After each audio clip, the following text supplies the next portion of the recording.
Big delt destruction going on today at the at-home workout in my garage.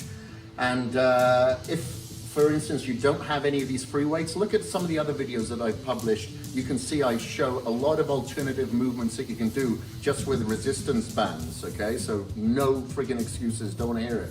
So went through a circuit today because I wanted to keep the heart elevated and burn a good amount of calories. I wanted to burn at least 700 calories minimum just in the weights alone, and that's exactly what I did. So it started off with hitting the rear delts to begin with, and the traps, by targeting the upright row. Upright row as being the first exercise. So I knocked out anywhere about 15 repetitions there, and then I just went into a circuit style, exercise after exercise. From there, I went straight onto the rear delts because they're kind of pre-fatigued from doing the upright rows as well as the traps. But because I went wide with the elbows up, I was targeting the rear delts, especially at the angle that I come out. I make sure that I point my elbows up in the air, but I pull back as well at the same time to target the rear delts. And once I'd done with that, like I said, rear raises with the plates. I don't have any dumbbells here, light enough. I've got 85s, but I'm not gonna swing the 85s.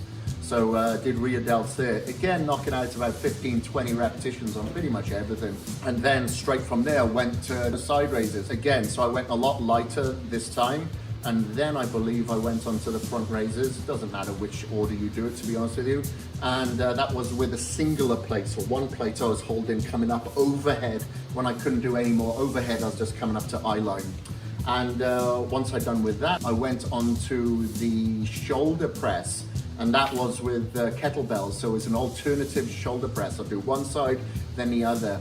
And to begin with, I was coming across with my hand, try not to go too far under chin level, and then press in with the alternate side and then the alternate side. When I couldn't do any more than that, I was doing a snatch clean, or snatch press, I should say. And I was doing that with a kettlebell, again, alternative, until I reached absolute failure. And then I moved on to, I believe, the sixth and final exercise, and that was the shrug to really target the traps. So once I was done with that, I went onto the treadmill.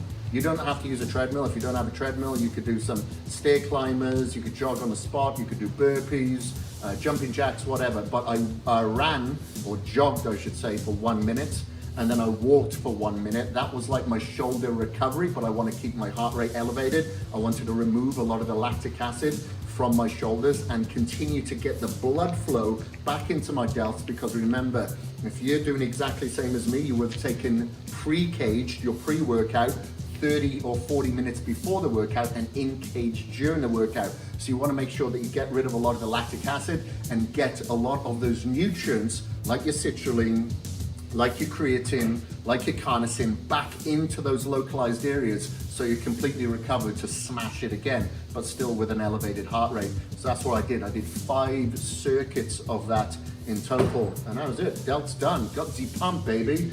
So it's very short, but it's intense. It's quality over quantity. There's no reason why you cannot transform with whatever you've got available to you. It just comes down to the commitment here. So remember, immediately post-workout is when you have your post-workout shake. So I'm finishing mine right now, and then I'll just do about 10 minutes on the treadmill, because I'm not doing post-workout cardio today.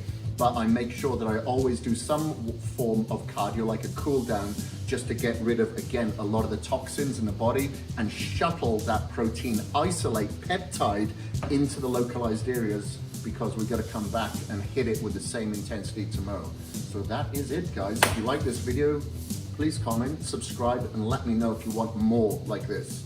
Peace.